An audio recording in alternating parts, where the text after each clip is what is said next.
Patrick Christys has brutally scolded Emmanuel Macron for not bothering to speak English at tonight's state banquet at Windsor Castle. The criticism came as Macron paid tribute to Queen Elizabeth II during the formal dinner, with much of his address delivered in French rather than English. Patrick interrupted his live coverage on Patrick Christys tonight when Macron began speaking in French, cutting away from the speech entirely.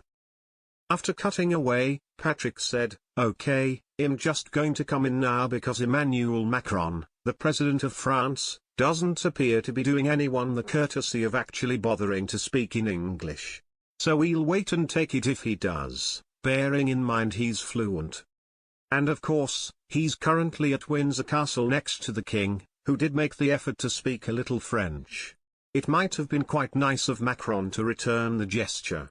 But when, or if, he starts speaking English again, we'll go back to it."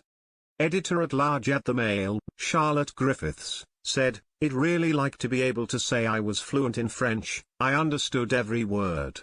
I actually don't think Charles did, though, because of course, when Charles speaks in French he's reading from cue cards. I thought he struggled a little with it. And I did wonder, is he understanding any of this? Because he can speak French, but he's not really fluent." Macron's address followed a toast from the King and included tributes to Queen Elizabeth II, with the French president telling King Charles that France had real affection for your mother. He expressed his belief that this feeling was reciprocal and noted that she was your queen, to us she was the queen. The French president covered similar themes to his earlier parliamentary speech, which had been delivered in English. He referenced the King's earlier suggestion of developing an entente amicale or friendly agreement to build upon the existing entente cordiale between the two nations.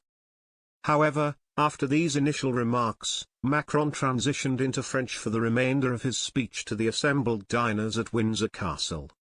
Earlier in the evening, King Charles had delivered his own speech at Windsor Castle, addressing the complexities of UK-France relations during Macron's state visit. The King acknowledged the challenges both nations face together, including irregular migration between the two countries. Charles spoke of how the two nations must work in partnership to address threats that know no borders, emphasizing that no fortress can protect us against them this time.